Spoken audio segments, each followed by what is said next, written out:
There's some other things to consider in customer segments besides jobs to be done and pain and gain, and that is who's the customer. I thought we just defined the customer. It's the archetype, it's the persona. But sometimes who's the customer in context is really what we need to know. In corporations, it's pretty easy to understand that you might have someone who uses the product, but they might not be the person who pays for the product. So there might be someone up here, the payer, let's give them a fancy name and call them the economic buyer. So we might be buying software for accounting to use, but it might be the chief financial officer who has to sign off for that.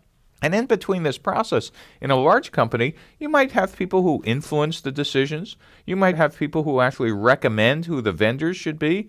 You might have a decision maker who's the head of the department, but he still needs to pass off the final purchase to the chief financial officer. And surprisingly, if you spend enough time selling to companies, you might have saboteurs. And saboteurs in a company are individuals or organizations whose jobs feel threatened if a new piece of software or new process or new organization comes in place. And so in complicated business-to-business sales, you really need to know the archetypes for each one of these, even though you might think, oh, all I need to know is about my user. And then you might go, okay, well then all we need to know is about the buyer. As we'll see later, you actually need to understand archetypes for all. Now, if you were kind of rolling your eyes going, well, I don't sell to businesses, I just sell to consumers, this isn't relevant to me, I want you to think of the case of selling entertainment software to teens. Well, think about it. You kind of say, well, the user, well, that's pretty simple. That's the teen. How hard can that be? Well, if they don't have a job, the economic buyer are their parents. And the influencers and recommenders may be their friends.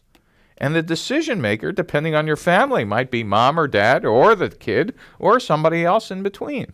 And so when we think about business to consumer sales, you also need to start thinking about, is the user different than the payer? The last example is a personal one. I was buying a car, and I thought, how simple could that be? I was the customer.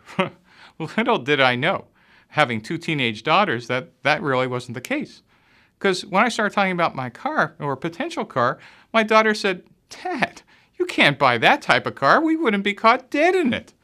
And I looked at them and said, well, the car's not for you. They said, oh, we just won't even be riding in it. And they said, well, listen, if you buy that car, you can't get that color.